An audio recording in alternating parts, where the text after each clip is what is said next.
Mary Mac Bakehouse has fresh baked goods and all of our baking mixes at the Shenango Community Farmers Markets on Tuesday afternoons from 4 p.m. to 7 p.m. every week through the beginning of September.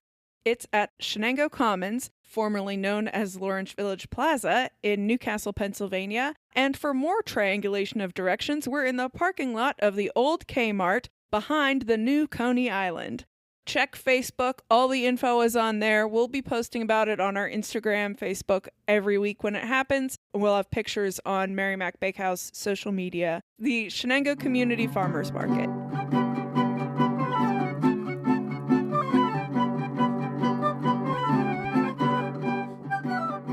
Hello and welcome to In the Kitchen with Mary Mac. Today we're making beef barbacoa in a crock pot. So we're going to call it Crockpot beef barbacoa, which seems logical. Seems redundant, but hey, whatever. Because a barbacoa means different things in different countries in South America.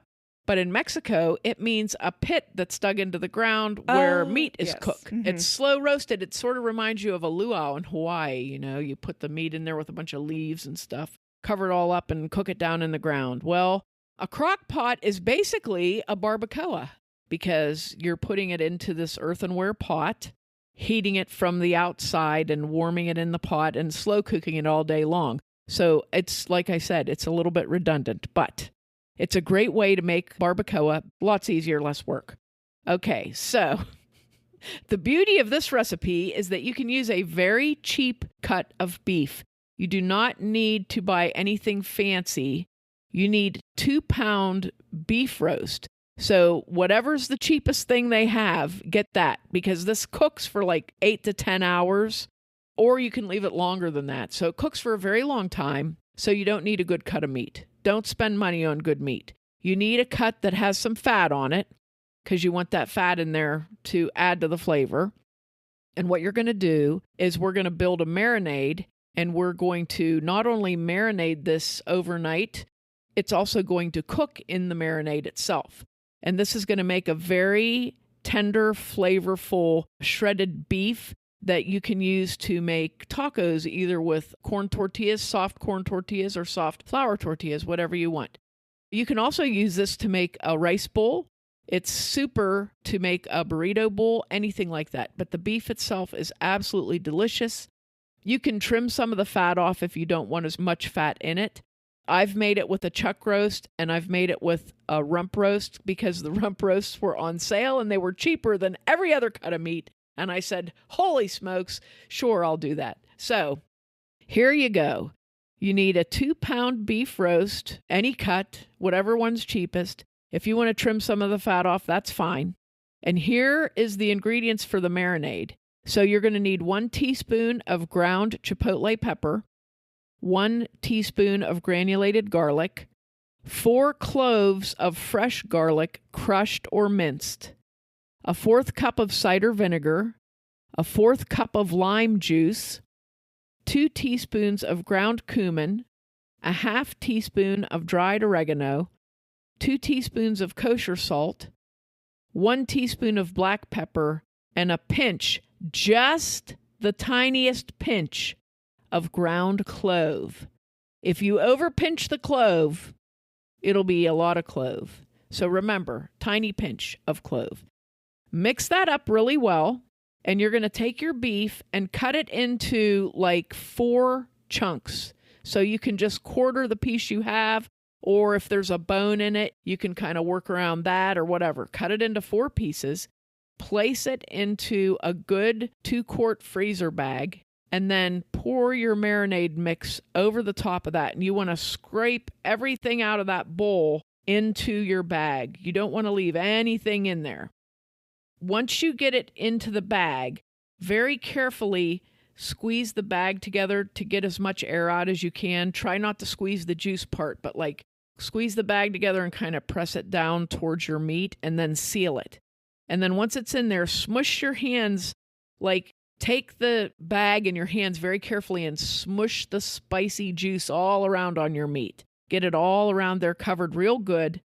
And then set that bag with the Ziploc up into a nice bowl and put that in your refrigerator overnight, and up to 24 hours. And you want to turn that bag occasionally, like every couple hours or when you think of it or whatever. Turn the bag over to make sure that your marinade is getting all around. Now, when you're ready to cook this, you'll need a crock pot, like a 4-quart crock pot. You need 1 cup of beef stock or broth, 2 bay leaves, and 1 sweet onion sliced into thin strips. So what you want to do is put your beef, dump your bag out with your beef and all your marinade into the crock pot and get as much of the marinade out of that bag as you can. If there's anything stuck in it, like you can even turn the bag inside out and take your rubber scraper and scrape it down. Sprinkle your onion all around over the top of it. Then pour that cup of beef stock over the top. Set your 2 bay leaves on top of everything. You're going to cook this on low for 8 to 10 hours or on high for about 6 hours until the meat is falling apart. You want that meat to be like really tender and falling apart. And then what you're going to do when it's all done is get 2 forks and just go in. First, I should say this, take your bay leaves out.